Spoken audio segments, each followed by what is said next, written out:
Hello everybody, welcome back to the channel, where today I am going to address a topic of conversation that seems to have been sparked since my FV4005 replay upload. That was I uploaded that about a week ago, where we saw a 4005 on the Kaunas map with a Hesh only loadout, which caused for that loadout was cause for some tense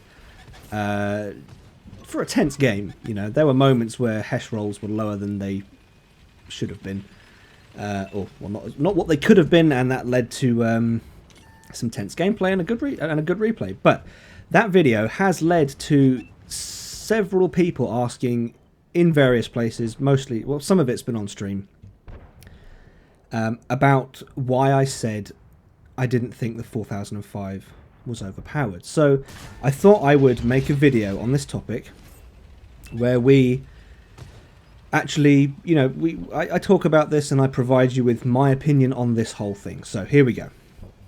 I think I'll break it down into several reasons, but the first one for me is the Iron Triangle, which is the tank design philosophy that was present in World War II, post World War II, and then sort of into the 50s, possibly the 60s. And that is that the triangle is, you've got mobility on the top, firepower on the right, protection on the left. And the idea being, any tank in this era can have two of these, but not all three. So a tank can have armor and firepower, but not mobility. The Mouse is a good example. Tiger, King Tiger, all those super heavies, you know, they weren't quick, but that was okay because they had firepower and protection. In another way, you can have a tank that has firepower and mobility, but not protection. The Leopard is a good example, and this is where the 4005 fits in. The 4005 has firepower potential, and it's got mobility, but it doesn't have armor. So from a tank design point of view, and from an era point of view, it fits. It fits very nicely into that design philosophy. So that's my first reason for thinking that this tank is okay. But you might say immediately, well, that's real life.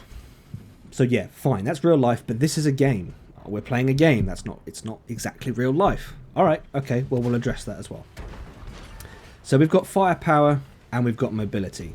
Mobility for the Cold War variant is a lot higher than the World War II variant.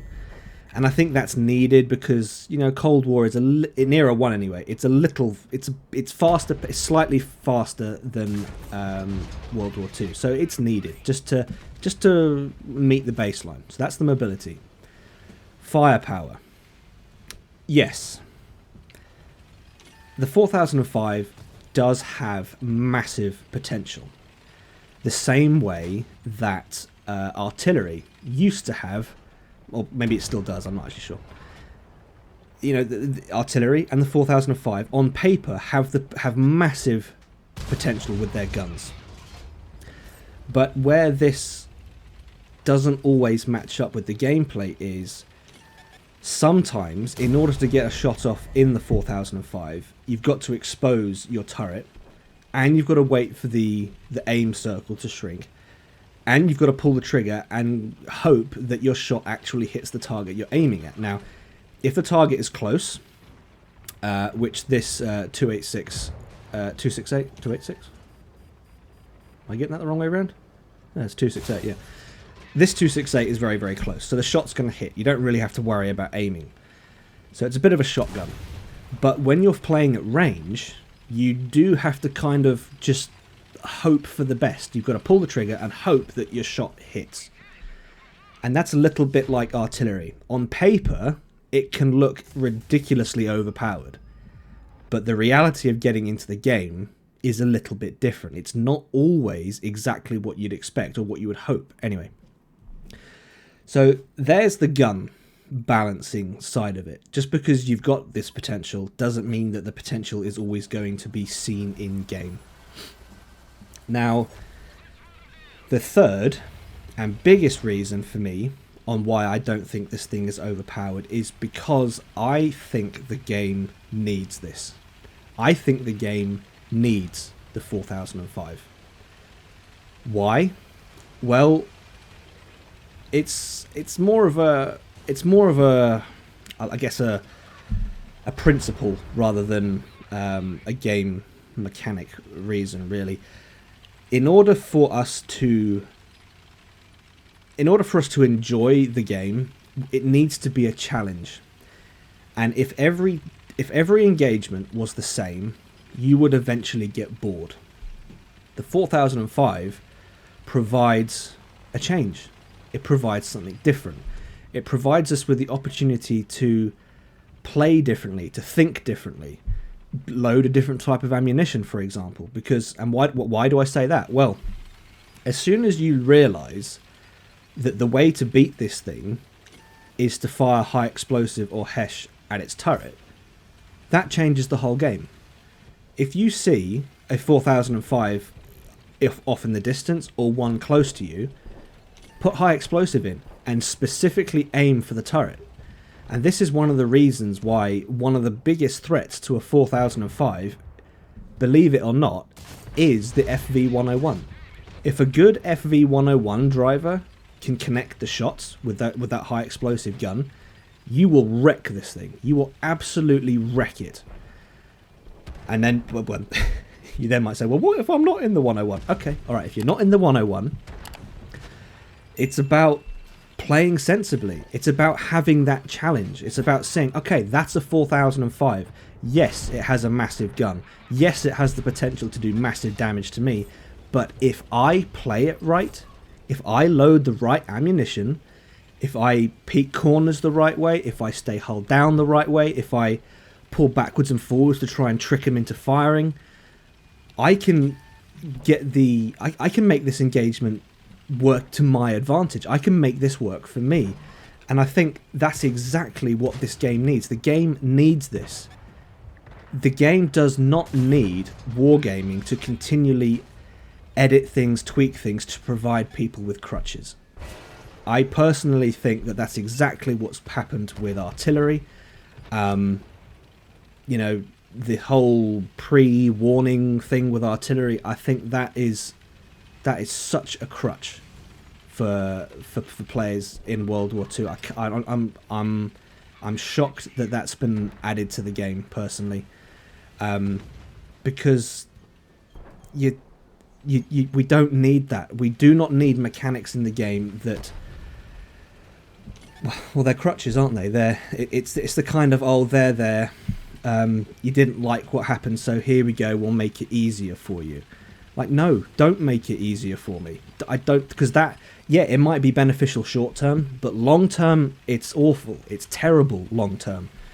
And the 4005 is one of those long term tanks. Like, yes, it might be initially, your experience of the game might be terrible as a new player because you got smashed by one of these things.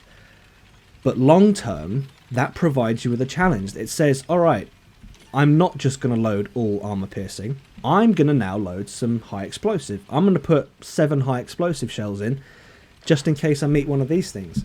And the next time a new player goes out, they'll say, right, okay, it didn't go well for me first time.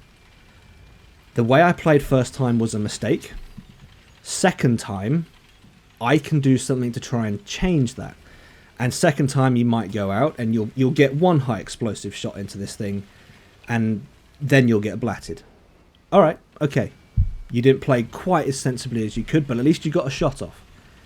Second time, third time, fourth time, and eventually you'll reach a point, like I did on stream the other day, where I was faced against one of these. I was in a medium versus a 4005, and I was put in the position where I took all of my experience playing this game and I outplayed the 4005, and I was in a medium. It was a 1 versus 1, and that's where the satisfaction comes from. That's where, for me, the 6 and a bit years of playing this game, that's where it all culminates into a moment where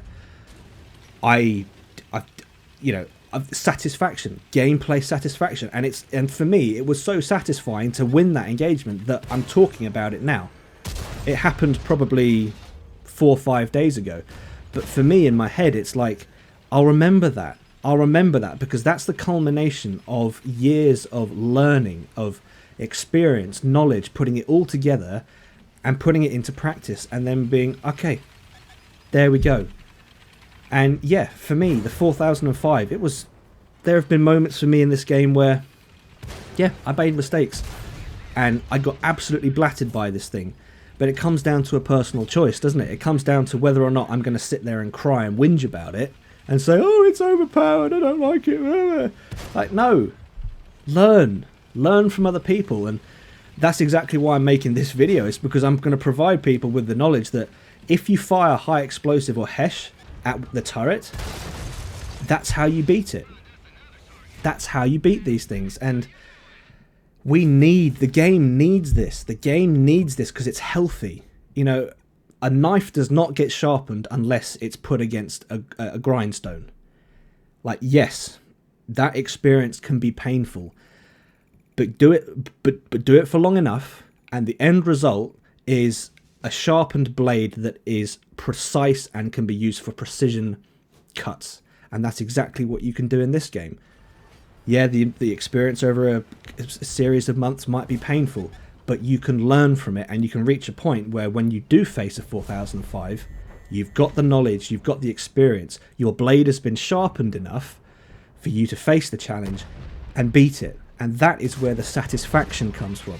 If this thing were nerfed, if wargaming were to provide people with a crutch again, I think it just long term it would destroy the challenge of the game. And that's not what the game needs. In my opinion, that is not what the game needs. It's not what the community needs. It's not what individual players need. We need challenges. We need something that's tough to fight against. We need it. We need that kind of resistance in the game, because that's where the excitement comes from. So yeah, there you go, guys. That is my argument for why I don't think the 4005 is overpowered. And that is all I have for this video. So if you've enjoyed it, please leave it a like, if not a dislike. Subscribe if you haven't already, and I'll catch you in the next one.